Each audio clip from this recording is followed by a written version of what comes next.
একটা জিনিস আমি লক্ষ্য করলাম, ওই মুক্তিযোদ্ধা এবং মুক্তিযোদ্ধা পরিবার বা মুক্তিযোদ্ধার দিকেই তাদের বেশি মানে একটা ক্ষোভ। আমার একটা কথা নিয়ে তারা কিছু কতদিন প্রতিবাদ করলো। কী কথা বলেছিলাম আমি? আমার কথাটাকে বিকৃত করা হয়েছিল। আমি বলেছিলাম মেধা মেধা মেধা, কোটা না মেধা। তো কোটা আমাদের নারীর কোটা, প্রতিবন্ধীদের কোটা, নৃগোষ্ঠীর কোটা, প্রত্যেক জেলার কোটা, মুক্তিযোদ্ধা পরিবারের কোটা, সেগুলো তো আমি বাতিলও করে দিয়েছি। তারপরে কোটা না মেধা, মেধা না কোটা, কোটা মেধার প্রতি এত তফাতের কি আছে? এখানে মেধাই তো হয়। প্রথমে প্রিলিমিনারিতে তাদেরকে পরীক্ষা নেওয়া হয়, এরপর লিখিত পরীক্ষা হয়। লিখিত পরীক্ষা পাশ করলে তখন তাদের ভাইবা নেওয়া হয়। ভাইবা নেওয়ার পরে তারপর যখন পদায়ন করা হয় তখন যারা মেধাবী তারাই পায়। আর অবশ্যই এই কোটাগুলি ভাগ করে দেওয়া হয়। তাহলে যারা পরীক্ষা দিয়ে মেধাবী তারাই তো পাচ্ছে।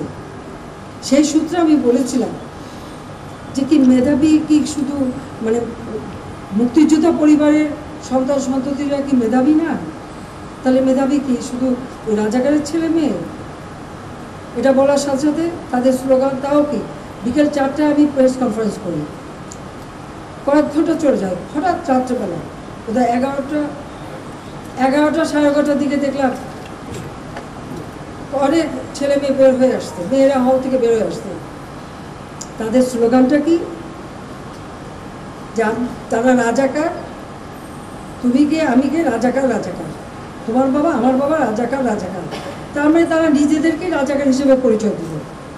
আমি তো তাদের রাজাকার বলিনি। তারা নিজেরাই স্লোগান দিয়ে নিজেদেরকে রাজাকার হিসেবে পরিচিত করলো সকলের কাছে। এবং এটারই প্রতিবাদ প্রত্যেক শ্রেণী পেশার মানুষ কিন্তু করেছিল, সকলেই। হ্যাঁ, আমাদের ছাত্রলীগ থেকে শুরু করে, যুবলীগ থেকে শুরু করে অন্যান্য সংগঠন, প্রগতিশীল সংগঠন সকলেই কিন্তু এর প্রতিবাদ করছে। এমন কোনো সেকশনের মানুষ নাই যেটা প্রতিবাদ না করেছে। তখন তারা তাদের স্লোগান পরিবর্তন করলো। কি স্লোগান? চেয়েছিলাম অধিকার, হয়ে গেছি রাজাকার। আরে রাজাকার তো আমি তোমাদের করি নাই, তোমার নিজেরা স্লোগান দিয়ে তোমাদেরকে রাজাকার করছো।